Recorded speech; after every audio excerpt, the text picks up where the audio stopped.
Okay, last time we were talking about dams and the various reasons why we make dams and a lot of the unintended consequences of dams in terms of both the pros and the cons. Another alternative that's a structural approach to dealing with flooding is building levees.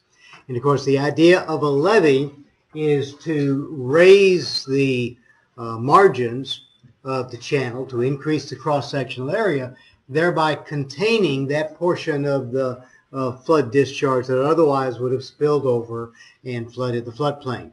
Now, just as a kind of a rule of thumb, what we try to do is have enough what was called freeboard or area above the water level such that we don't risk overtopping. So whatever our project flood stage is, and the project flood could be a 100-year flood, it could be a 500-year flood, is whatever you feel it should be for the potential risk involved, you're going to want to have a freeboard. In this case, is 3 feet. And if you're within 2 feet of the top, that's a danger energy. You're getting awfully close to the potential failure of the levees. Now, it turns out that the 1927 Mississippi flood is an exceptionally important flood for several reasons. The first is that the amount of flooding was huge, but a lot of it was because of the levees that broke. You had at least 145 levees breaking. And as a result, at one point, once the river had broken through the levees, it extended across the entire Mississippi Valley up to 80 kilometers in width. Literally 1 million people were displaced. Here is one of many of the levee breaches that occurred. This particular one created a half a mile wide, 100-foot deep channel. So these are huge breaches that occurred. Okay. This just shows an example of the area that was inundated. Here's the river itself, and here's the area that was inundated during that flood. It was a catastrophic flood. Now, ironically, in some cases, the flooding was intentional. They were actually blowing up the levees, and you might think, why in the world would you do that? But if you look at the area that was flooded, you begin to see why. Notice this interval right here. It wasn't flooded. Why wasn't it flooded? Well, they blew up the levees right here. And so they purposely blew up the levees to divert the water down this direction here. Okay. Now that, of course, was much to the displeasure of the people that lived here. But it was done because the plantation owners happened to be there. So that is one of the issues that came up in terms of how we dealt with that flood. There is an exceptionally informative book on this particular event, the 1927 flood. And first of all, it revised our whole issue of environmental management for flooding. It was the event that caused the development of the Flood Control Act and the flood control legislative measures in the United States. It propelled Herbert Hoover into the White House. Herbert Hoover was the man who was put in charge of disaster recovery, and he became a well-known figure because of that. It altered the political landscape from African Americans, and the reason for that was so much of the land that was flooded was either owned or used by African Americans, and so much of the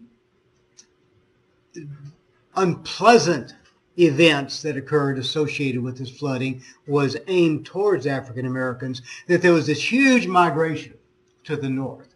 And so we saw a shift of the population, a demographic shift from the south to the north into areas like Detroit, New York, etc. Okay.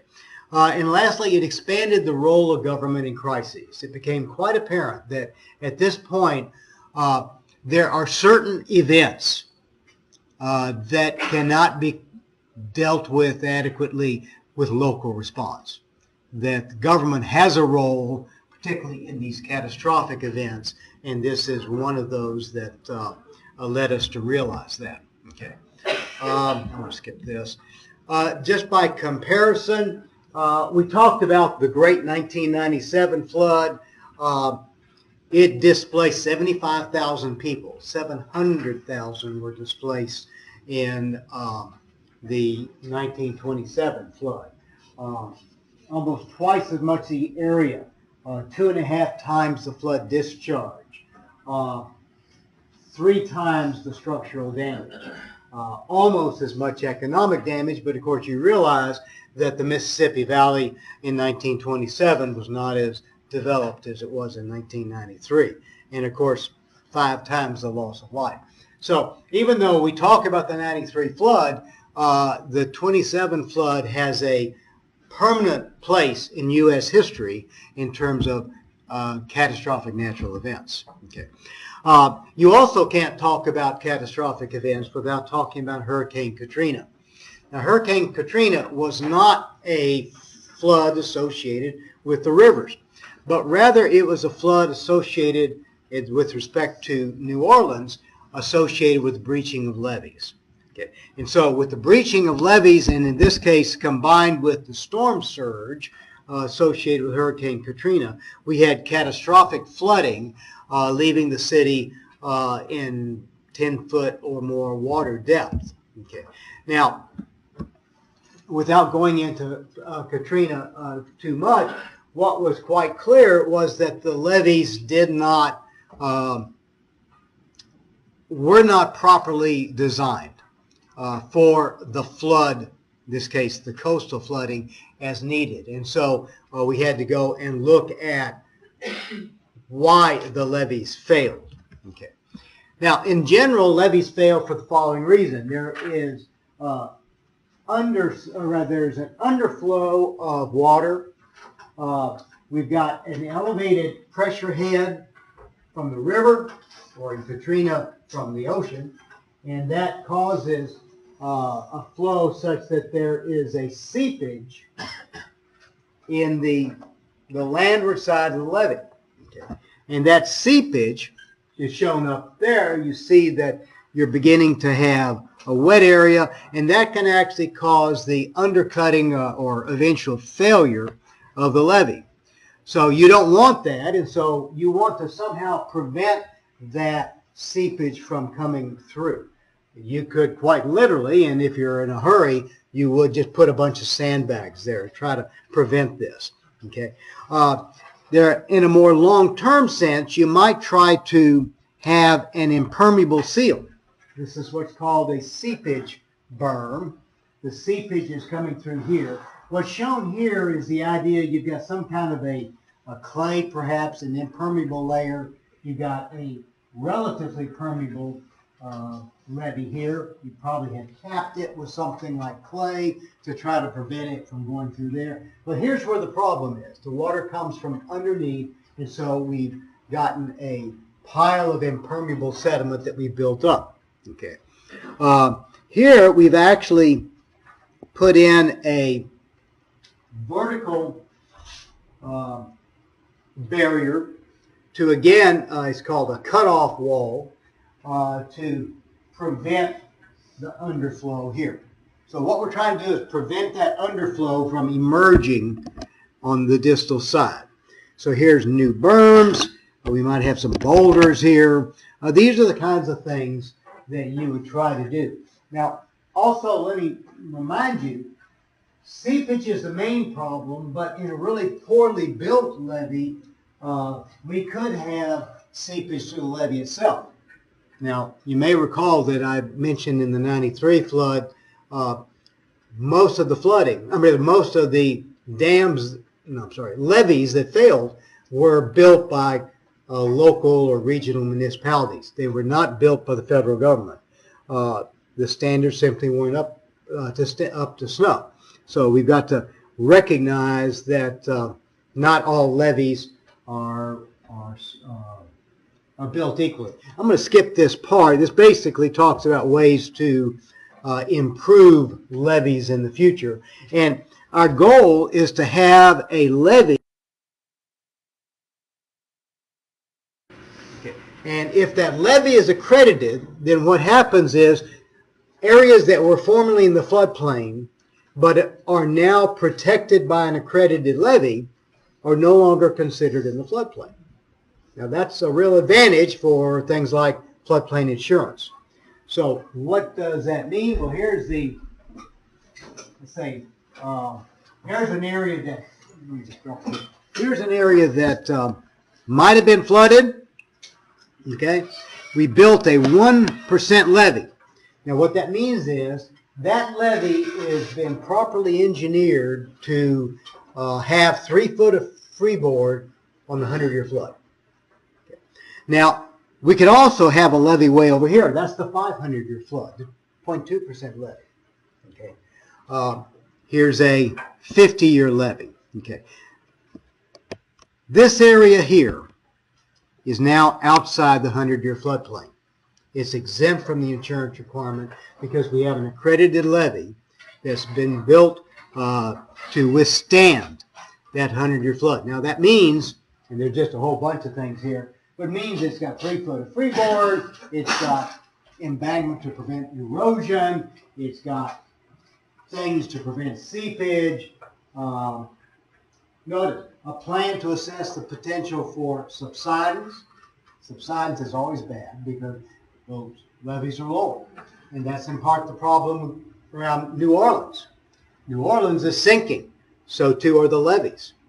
That was the problem with Fukushima in Japan. There was a, if you like, a levee there. It was a tsunami wall.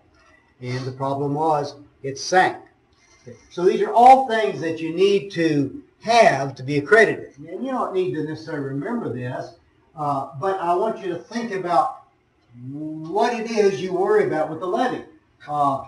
Overtopping, seepage, erosion, subsidence. Pumps and maintenance are pretty obvious as well. Okay. Now, here's the fundamental problem with levees. You build them, you take an area that was once flooded, you say it's safe, and what you do is you encourage development.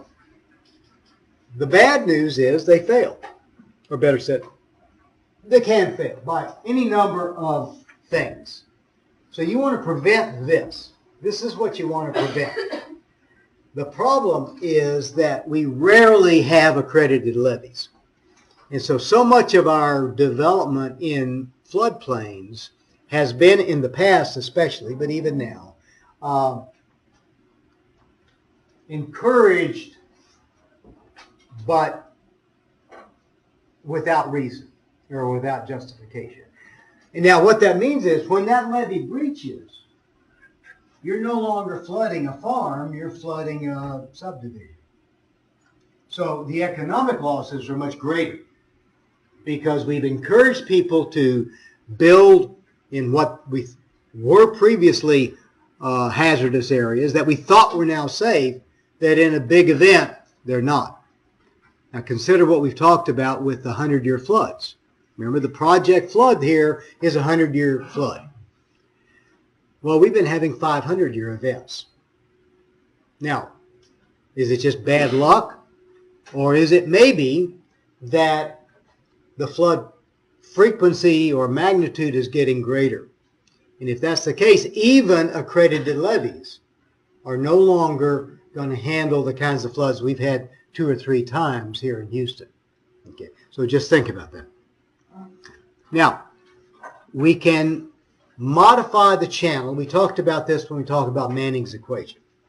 We can modify the channel to increase the velocity and therefore reduce the cross-sectional area. Okay, and there's a lot of ways we do it. We straighten it, we concrete line it, we make the shape more resistant. So, increase cross-sectional area. Well, that's actually what we're doing in Braze Bio. Okay, we're taking an area that looked like this, and now we're doing it like this. So if you look at Braze Bio today, particularly around Scott Street, you'll notice that it's concrete line down here, but there's a big cut back. Now, the difficulty with that is that, first of all, as you widen it, you can't really deepen it because that's going to affect the gradient. But as you widen it, you do two things. You make the hydraulic radius less efficient, but more importantly, you got right-of-way problems. You've got buildings, you've got highways, and so we tend to be limited. We got North McGregor, we got South McGregor. These are some of the limits that we have. Okay, so the alternative is increased velocity, going back to Manning's equation. Okay, and the problem is, if you think back to that particular discussion, we increase the flooding downstream.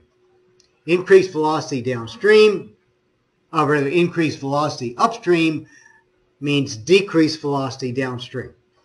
It's got to slow down unless we channelize all the way to wherever, the Galveston Bay in this case. Okay, so that's bad. And there are other issues with respect to channelization. For example, from a habitat point of view, a concrete line channel is not a very good natural habitat if you're used to living in a stream. They both look bad aesthetically, and they prevent groundwater recharge, and they also prevent ground base flow. Okay. As I mentioned, it increases downstream flooding and erosion. Okay. And encourages development of floodplains, just as do levees. So these are all issues that are potentially bad, or at least, better said, are issues that need to be recognized and dealt with. Okay. I don't know what. Oh, I guess I just like that font better. Okay, so here is an improved channel. Here is an alternative form of channel restoration. Increasingly, we are going towards trying to create a channel that has less opportunity to flood, but also prevents the kind of a concrete ditch view that is arguably efficient, but has a lot of these faults.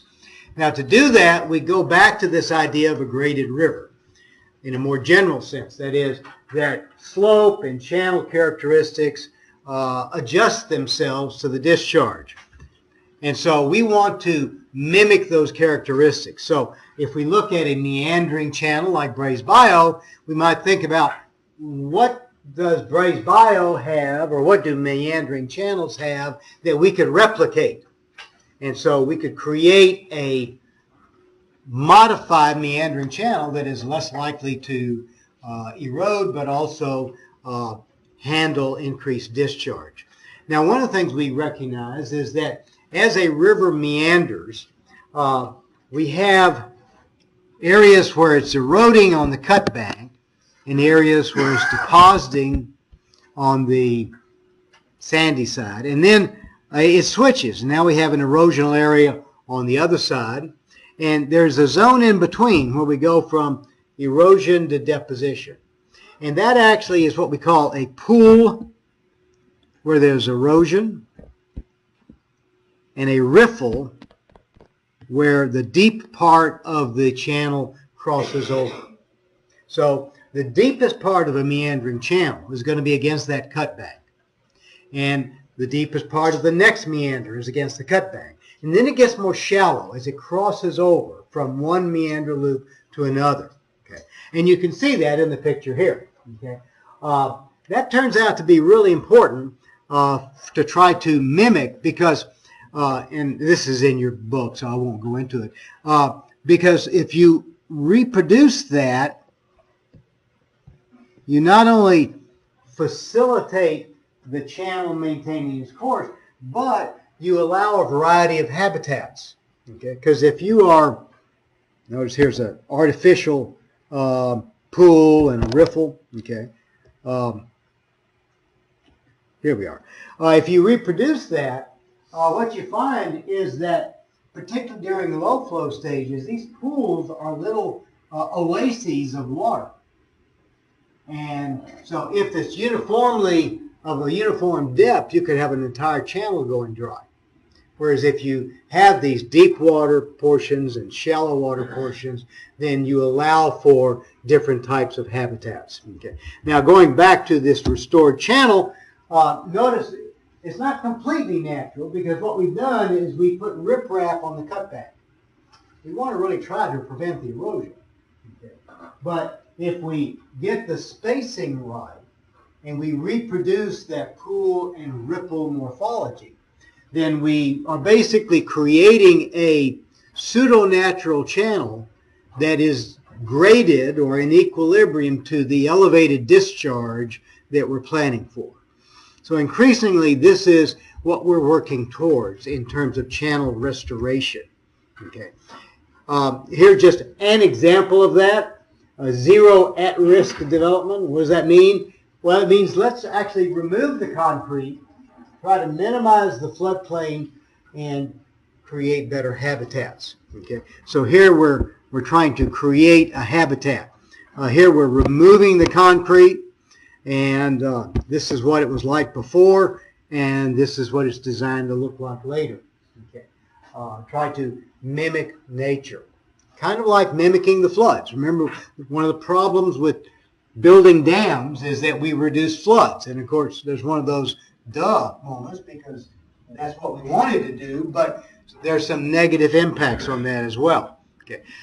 Well, how do you do this? Well, some of it is buyouts. Here's the case where you're buying out a lot of the flood areas, and you're also redesigning the channel.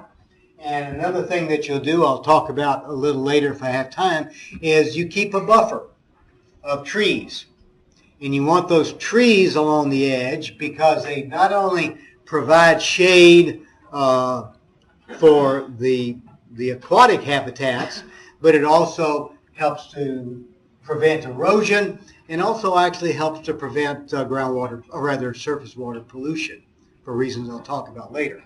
So increasingly, we're dealing with not so much trying to contain the flow within a structural feature, but rather create a channel and floodplain that more mimics nature, but also keeps it confined. Now, we know the structural features can work, and the flood wall and diversion canal around Winnipeg is clearly an example. Quite literally, as the river was in flood heading towards Winnipeg, it took a right-hand turn. And so the idea of a diversion canal is a legitimate one for areas where you don't have other options. And so this is the proposed diversion for the Red River around someplace in North Dakota, I just forgot.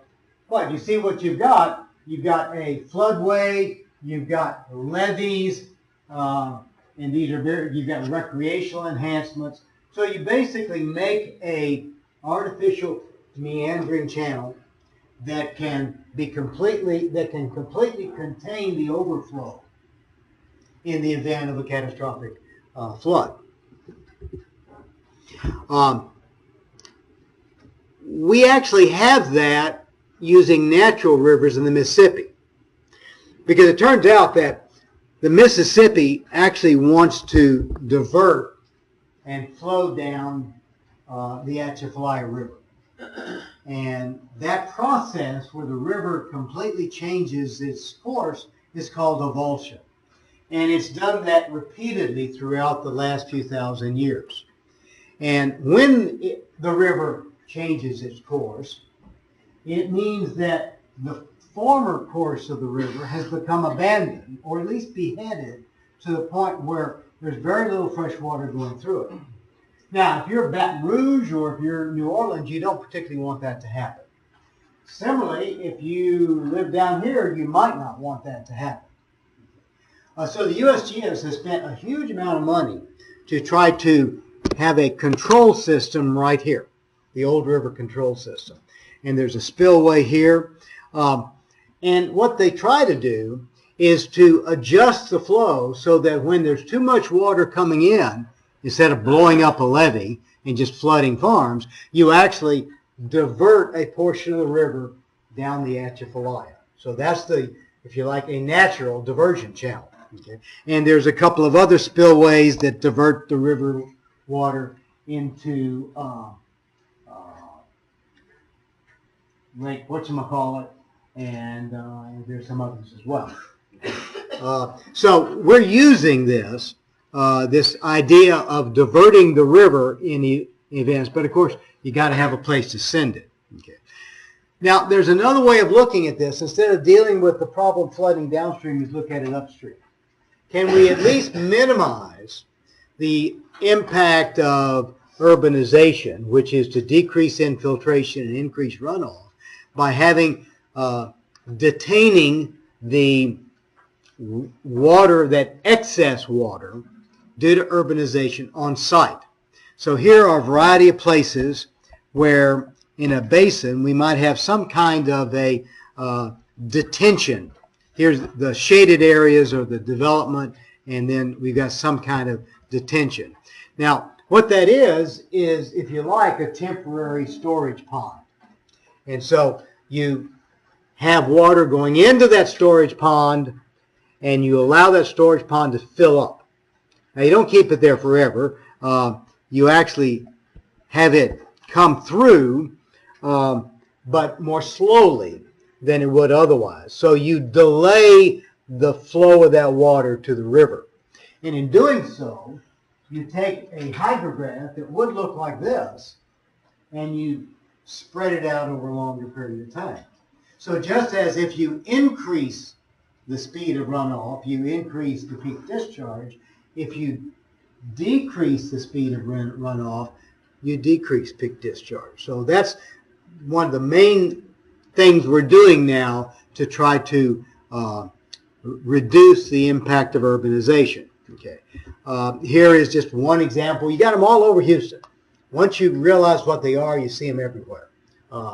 Basically, this is designed to hold a volume of water equivalent to whatever it was built for. So if it's a subdivision, figure out how many inches of rain would be running off more, and that's how much volume you dig out. Okay, so this is one of our main approaches towards flood control now. In some cases, they're much larger. This is an area that will hold about 3 million cubic feet of water. This is Willow Waterhole Detention Pond, but it's also a park. And so we've dug out these lakes. This is Westbury High School. We've got hiking trails. There's birders that come out. It's really a nice big park. But there's nothing there that can't be flooded. And so it's kind of a win-win.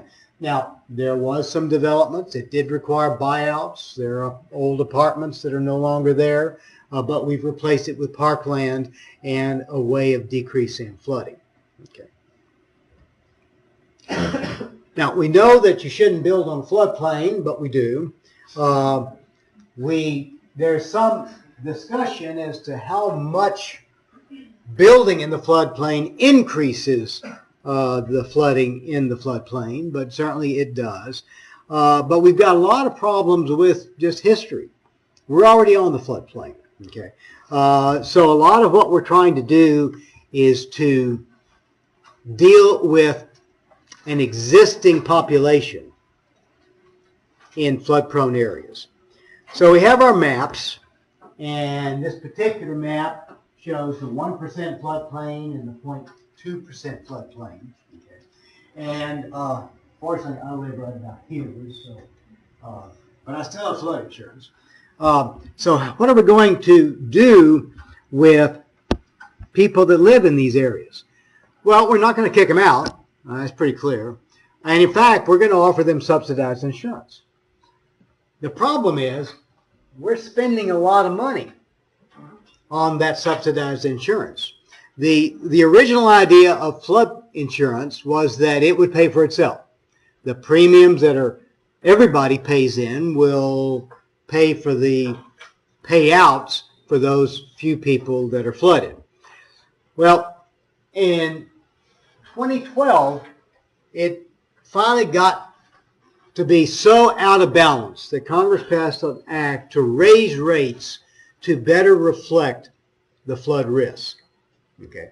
And the attempt, of course, was to make it financially substantiable, and it was also to change how the updates affected policymakers. So here was an approach to make it more equitable. Equitable in the sense that those that are at the highest risk would pay the higher premiums, okay, in order to balance the budget, if you like. Okay.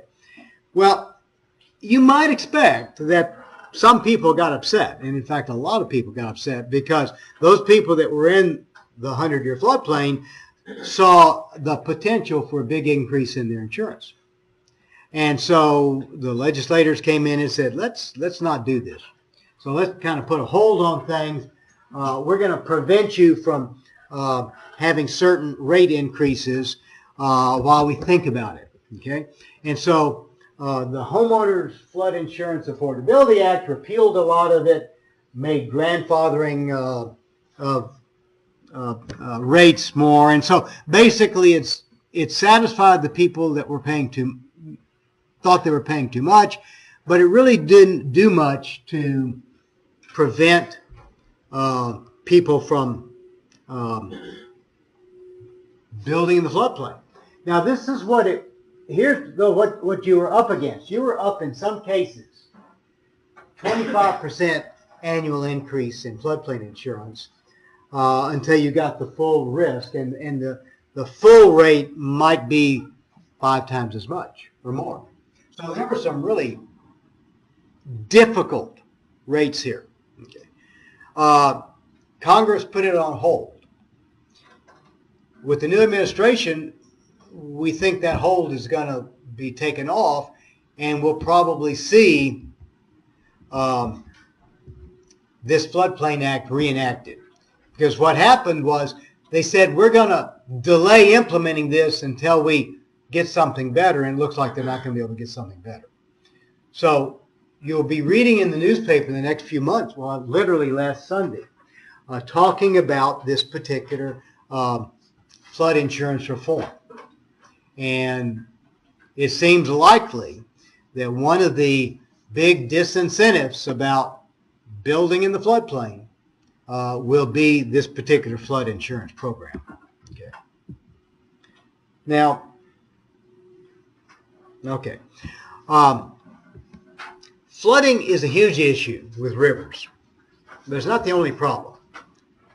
When you think of rivers, some change very slowly. This is a picture of the Colorado River in 1870, and this is the same spot 100 years later. Virtually no change. Okay. That's because it's a bedrock river. That river has been incised into bedrock, and so it is relatively immobile. These bedrock rivers, they cut into indurated rock. Geologically, they're interesting, but they're not so much the rivers I'm interested in. I'm more interested in an alluvial river. And an alluvial river is one that cuts into and reworks stream-deposited material. And the characteristic of an alluvial river is that it can change its pattern, its location, rapidly and often. Okay. Now, we tend to break those rivers up into, or rather the two most common types of alluvial rivers are braided and meandering. A braided river has multiple active channels.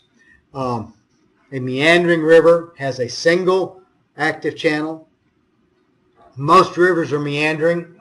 All the rivers in the coastal plain here are meandering. So we're going to pretty much talk about meandering rivers when we focus on erosion.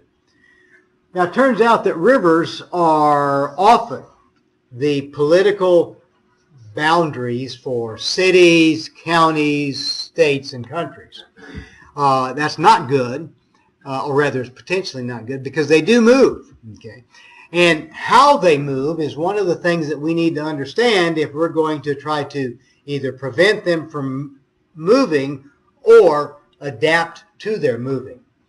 Now, they move by some combination of lateral migration, meander cutoff, and avulsion. These are the three criteria, or rather the three processes by which rivers change their course. Okay. And actually, those processes can relate to braided streams as well, but I'll focus on meandering. So here's a typical meandering river, okay, and that basically, here we've seen a similar one, but a little from the top. The outside is eroding, that's what we call the cut bank. The inside is depositing, that's that lower sandy point bar. Okay. And so you'll notice over here, there's this funny looking fence, and that's actually an attempt to reduce the rate of erosion on the cut bank side. Okay. Now here is cut bank erosion. So if you think about where you'd want to build a house, your first thought might not be right next to a cut bank, okay, or even an apartment building or condos. So it's very easy to, at least at the minimum, think about areas where erosion might occur. And one of the things we could do to try to prevent that erosion from occurring is essentially dump a bunch of rocks.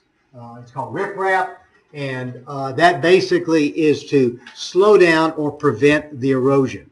And in fact, if we look at this particular picture here, here's the riprap. Why do you suppose they put riprap here? Because there's a bridge. Okay, so it makes sense. Here is the point bar, the depositional area.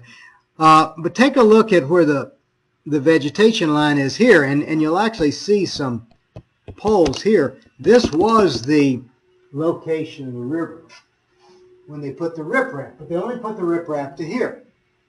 And so what you see is the river is going to continue to erode where there's not riprap, but it's stabilized here. Now let's suppose, actually the river is moving in this direction. So I cannot say that the riprap caused the erosion here. If it were downstream, that might well be the case. But what you can say is that this riprap is only going to be effective where it's placed. And so unless you riprap the entire cut bank, you're only going to solve a local problem. Okay. So let's look at that bigger picture. As rivers erode on the cut bank and deposit on the slip face, they often increase their amplitude, and eventually they may actually cut off. Okay? When that river moves laterally, like this in cross-section, we often can see what we call meander scrolls. And actually what that is, the river has been depositing like this. The river was here, then here, then here, and now today it's over there. Each of those curved little high areas is called a meander scroll, and it represents the location of that river at one time. And as it moves by flooding, it migrates in that direction. Now, what you can't see here, all of this is new land. All of this area was formed since the river was over here. What you can't see is that all of this area was eroded during that same period of time. So there's missing land that is of an equivalent volume, aerial extent at least, on the cut bank that was being eroded at the same time as the deposition. Okay. So we want to use our ability, rather we want to try to predict what's going to happen.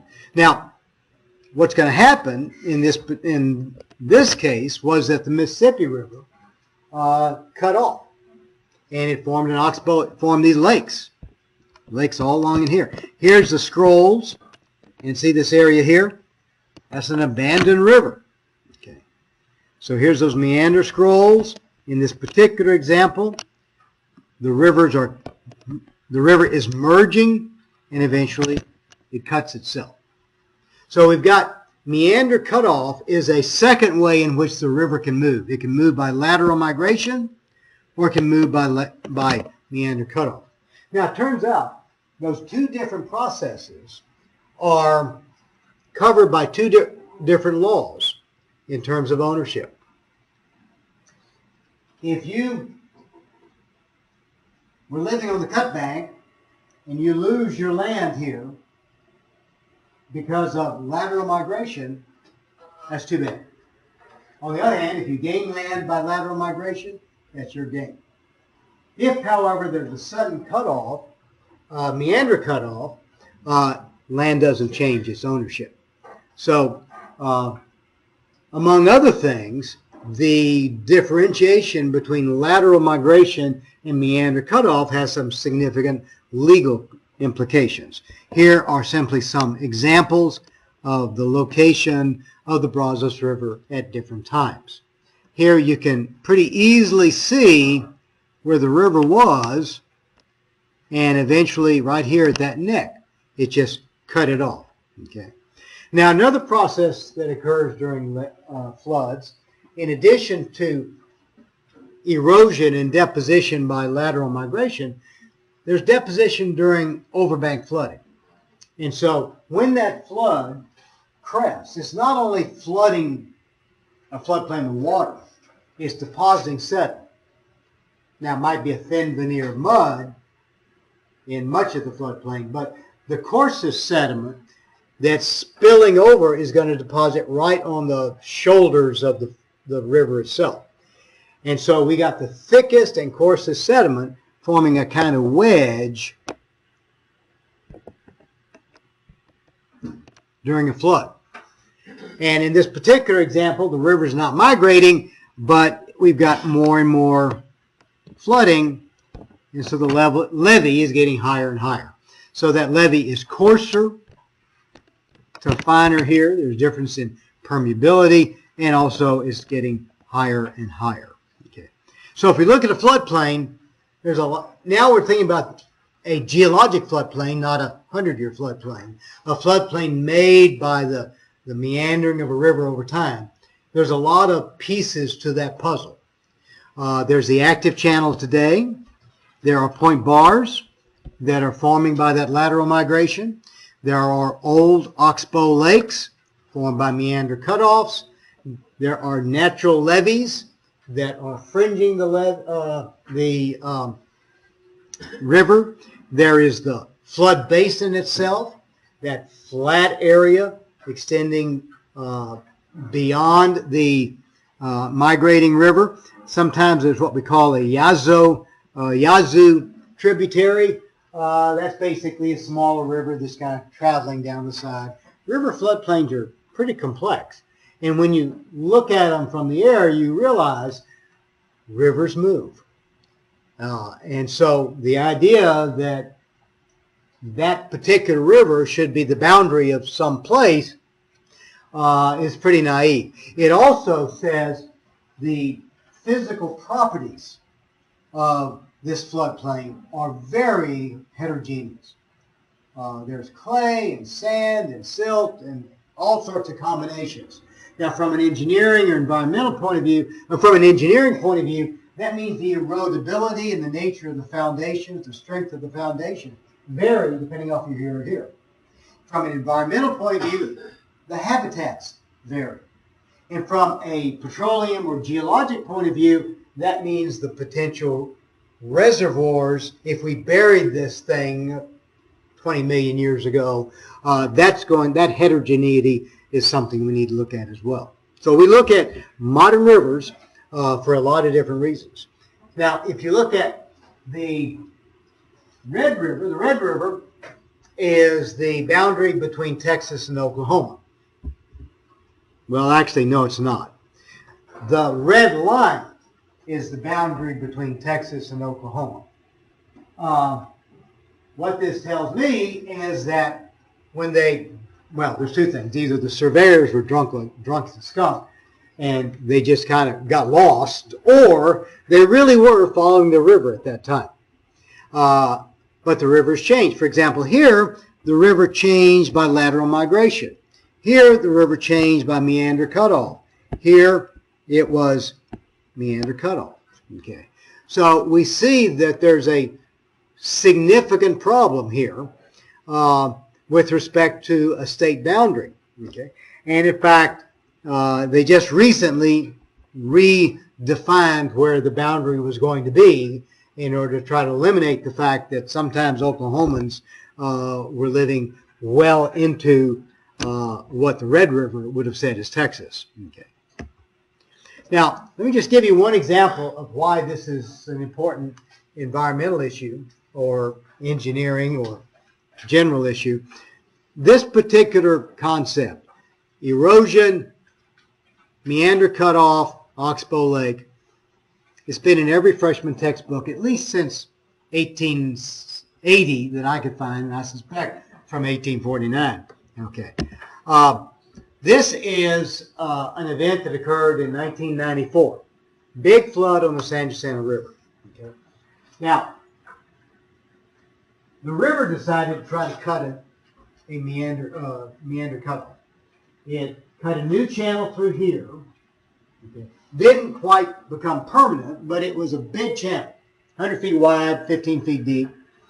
Now, that wouldn't have been so much of a problem, except that there was also 4 pipelines running through here.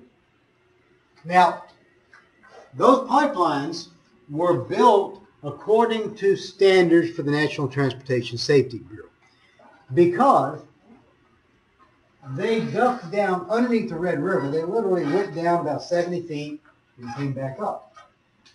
And the reason they were in compliance is that lateral migration was recognized as a potential problem. So this pipeline was designed to handle the problem of lateral migration. But the problem is, that's not what happened. What happened was the river changed its course by meander cutoff. The regulations has said nothing about a meander cutoff. It's like it doesn't happen, folks. And yet it does, and as a result, we had the largest inland oil spill up to that time. Okay. Now, I was an expert witness for the Department of Justice that was suing some of these oil companies for the spill, and on their side, they said this was an unforeseeable event. They said there's no way that we could have imagined that the river would have tried to cut off. I argued otherwise. The other thing they said was, and it was like a 10,000-year event. So even if that's where it might have occurred, you know, we can't be responsible for that. Well, when you did the looking at the recurrence interval data, it was about a 150-year event. Not every day, but it was within the realm of one that you would expect them to deal with. Now, not only did this occur, but the year before, remember that was the 1993 Mississippi flood, we had a lot of cutoffs there as well, in part by crevasse plays. What resulted was a change in the requirements for pipeline siting. So the National Transportation Safety Board recognizes now that if you're on a floodplain, you need to do more than just bury it 4 feet. Because that was the only requirement. 4 feet was so a backhoe didn't hit it. What you've got to do is recognize the potential for avulsion. And in this case, avulsion is the legal term for meander cutoff. This is the poor mayor of Simonton. I saw this in the paper one day, and I thought, why is he pointing to a meandering stream? Simonton sits right here along the Brazos River, and Simonton is actually going to be an assignment that I'll give you after the exam. It's got both flooding and erosion problems. And so there's a little sign here. It says, danger, keep away from the bank. Now notice on the other side of the bank there's a point bar. So that automatically tells me this is an eroding cut bank. Okay. The problem is if that sign were in Farsi, most people wouldn't know what it means, and they'd walk off and fall into the cliff. You need to understand the language in which the warnings are written. the language often is not in text. It's in morphology, it's in botany, it's in ways that we ought to be looking at the landscape. The landscape is speaking to us. And what it's telling us is there are areas that have different types of, have been formed by different types of processes and represent different types of risks. So let's look at that meandering loop. Here it was in 1958, brand new subdivision, okay? And notice where that subdivision is located, okay? And there it was in 2015. And here it is again in 58, and there it is in 2014. If you combine the two, you see how much erosion has occurred. We've lost about half that neck. Now, it doesn't take a real smart person to figure out that at some point there's going to be a meander cutoff if something doesn't happen. Okay, so that's what we're looking at here. Now, was there a sign in 1958 that said eroding area? No. There was, however, a topographic map. And there was, however, clear evidence, geomorphic evidence, geologic evidence, that this is what would be happening in the next 50 years. Okay. Okay. Now, if you look at the Brazos River today, this was the area I was talking about. There's a little meandering creek along here. It's called Oyster Creek. Some of you may know it. Oyster Creek is actually the Brazos River 1,000 years ago. And a little bit north of Sealing, about 1,000 years ago, the river breached the levees and went down the western side of the floodplain, and ever since then it's been forming the Brazos River as we know it today. So here is the old Brazos River, and now here it is today. Okay. So that process is a process of large-scale avulsion, where the river completely changed its location. Okay. Now, why is that of interest? Well, for any number of reasons, but one of them is that rivers provide a source of sediment to the coast. And, of course, what happens when rivers deposit their sediment at the shoreline? It builds a delta. Okay. And so here is the modern Brazos, and here's the delta. It's not much of a delta because there's not much sediment coming out. But there's the Brazos River Delta, and here's the sediment that's coming out and being deposited. Okay. Here is a bigger delta, the Mississippi, and here's the sediment by which that delta is being deposited. Now, the problem is, or not necessarily the problem, the reality is this present Mississippi Delta is just one of many river courses that have been active in the past. So, for example, in about 3,000 years ago, it was here. Then it shifted its location, and it went to here. Then it went to here. Then it went to here. Actually, it went over to here. And it went over to here. It's been flipping back and forth, and it's been doing so hundreds of miles upstream.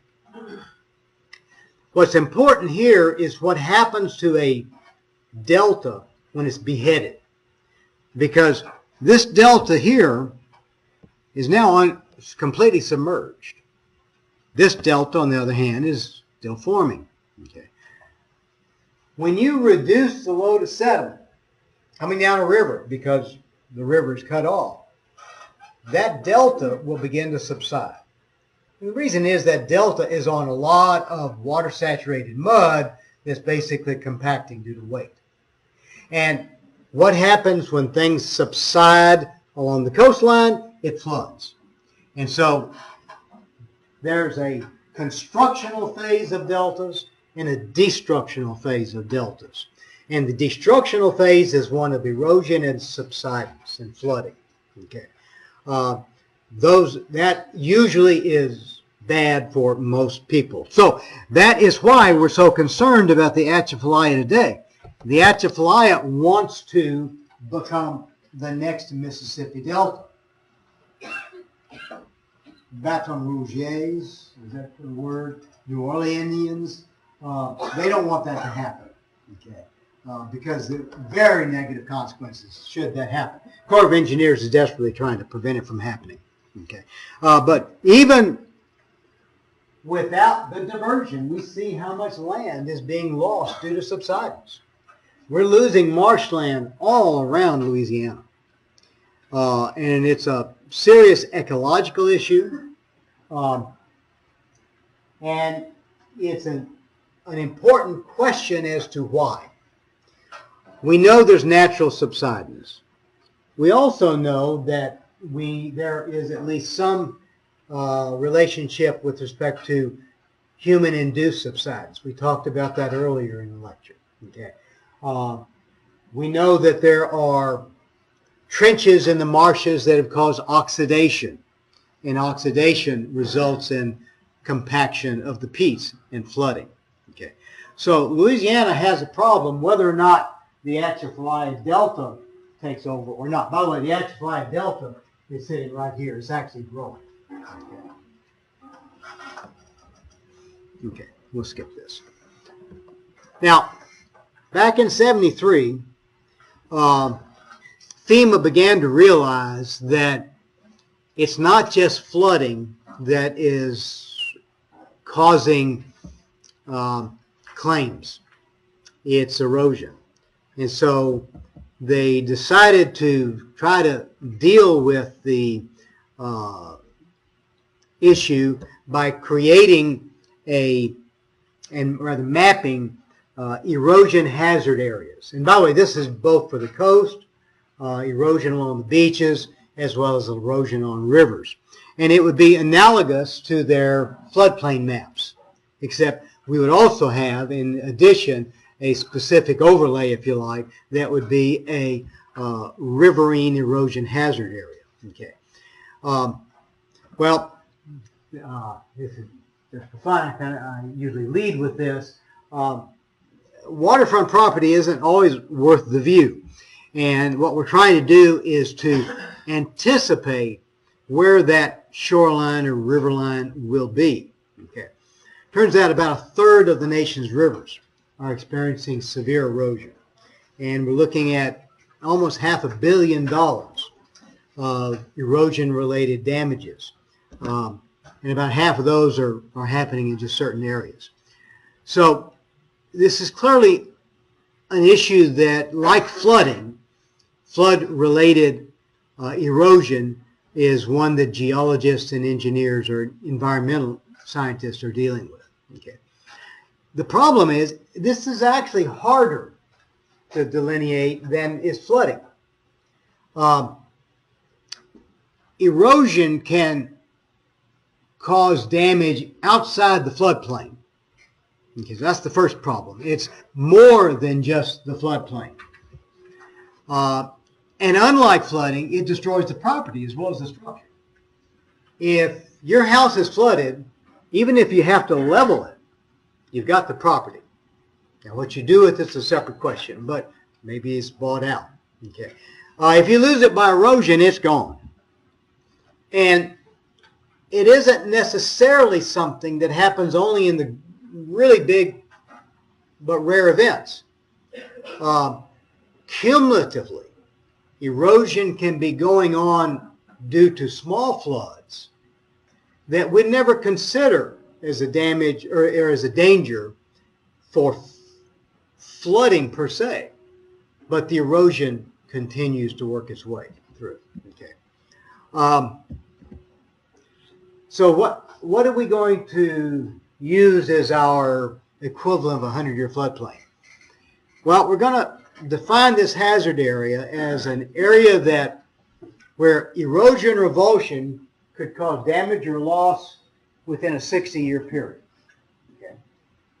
The exact time framework will vary, but okay, we're gonna take a 60-year time view for this. Okay. Now, how do you do that? Well, the cheapest way is basically looking at historical data and geomorphology. This is the geologist coming out looking at maps, looking at historical data, and saying, okay, based on these rates of erosion and the pattern of meander scars, here's where I think the river will be in 60 years. Okay. Engineering approaches are a little more qualitative, or quantitative rather. They're more expensive. And then there's also mathematical modeling. Our models aren't great, but we do have some. And I'm not going to get into those. I'm going to focus on this one, in part because it's the easiest to explain. But recognize that we have a whole kit full of options trying to predict where the erosion will occur. So I'm just going to use 3 case studies for looking at using geomorphic areas. Let's go with Austin first. Austin, they've created, here's the existing channel, and they've created this erosion hazard zone. And notice it extends to some depth. And that depth is important because, for example, if you're going to put a pipeline through here, you're going to want to make sure that it goes deep enough to go below the vertical erosion as well as far enough away to cover the lateral erosion. Okay. And so what they do, first of all, they delineate what's called the meander belt. It's kind of basically the outermost portions of the meandering stream. Okay. Then they estimate the bankful width and depth. In other words, the point at which it would begin to flood. Okay. And then through essentially looking at some variables, they take criteria proportional to the width and the depth, and they create this kind of a lozenge. Okay. So a really simple-minded first cut towards defining the erosion area. So this is an example of the setback that's a function of the geometry of the river based on this particular process. Now, the problem with this is that, and you can kind of see it, the setback is the same for the cut bank, and which is over here, and the slip face or the point bar. Now that's probably not reasonable when you think about where is the river likely to go. Okay, so it's a first start, but frankly it's pretty primitive. Okay, now what you need to do is maybe go to Vermont. Now here they look at not only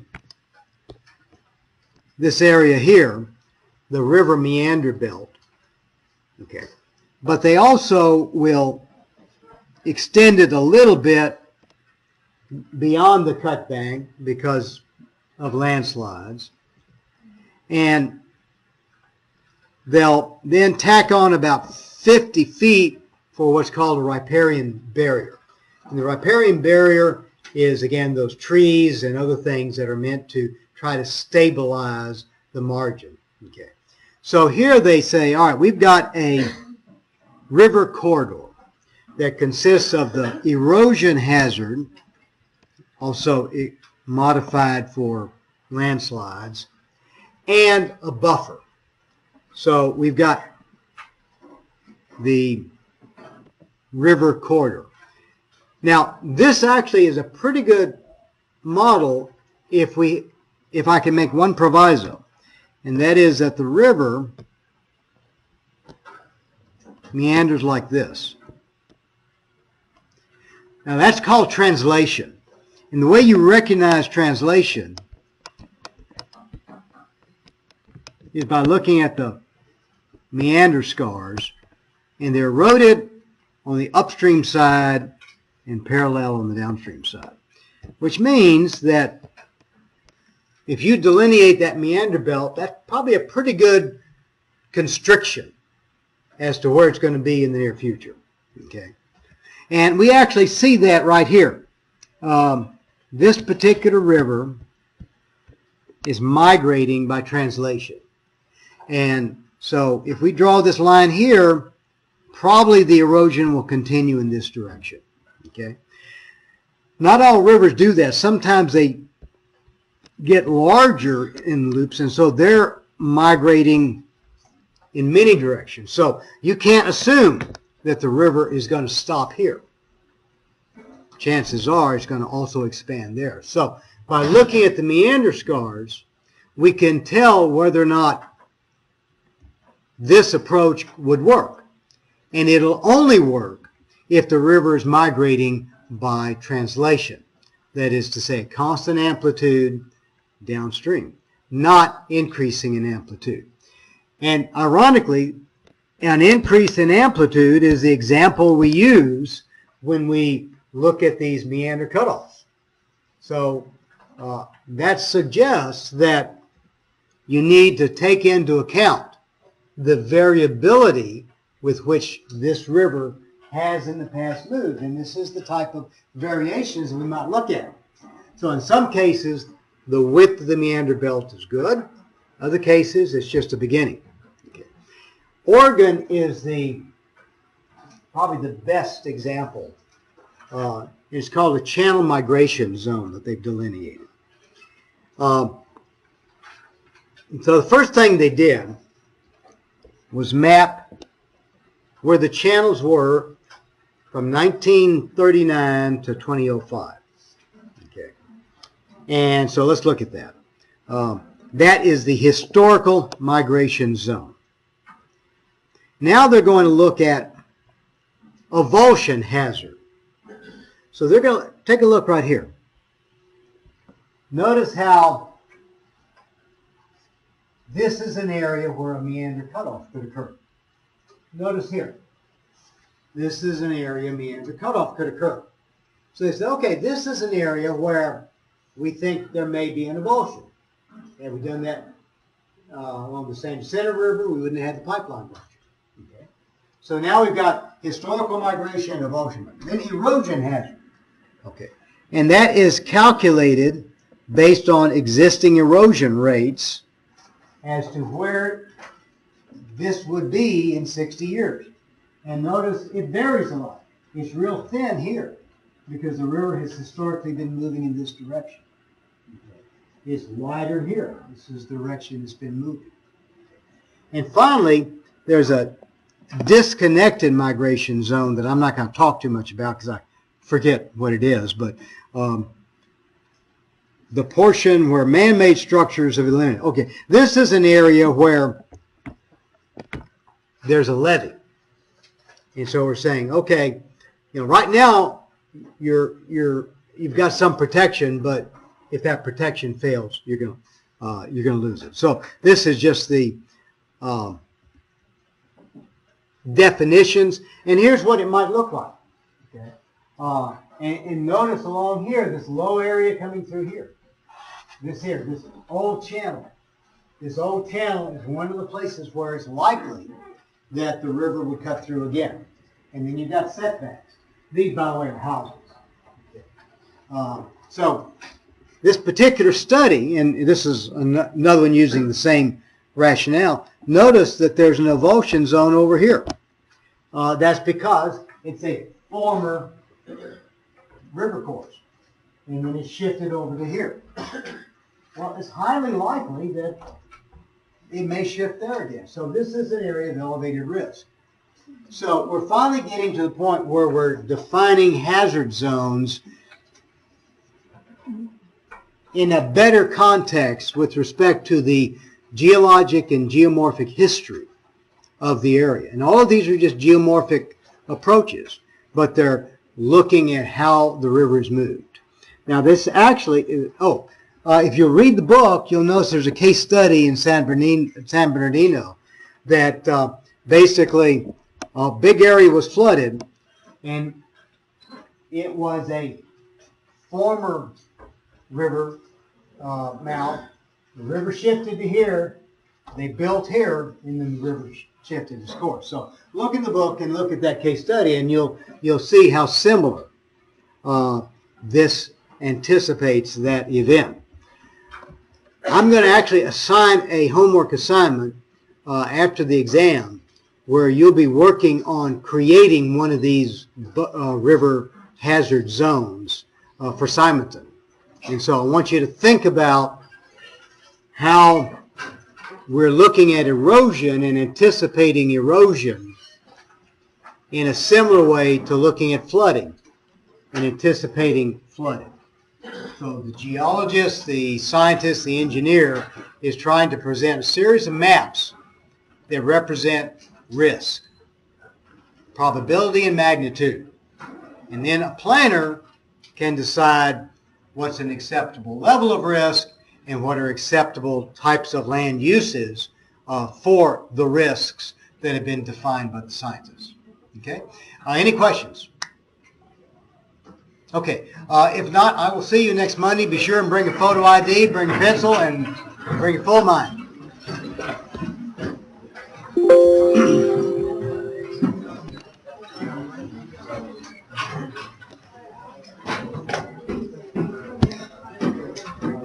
Yes, sir. Say it again. Oh, yeah. That's fine. Okay. Yeah. Mm-hmm.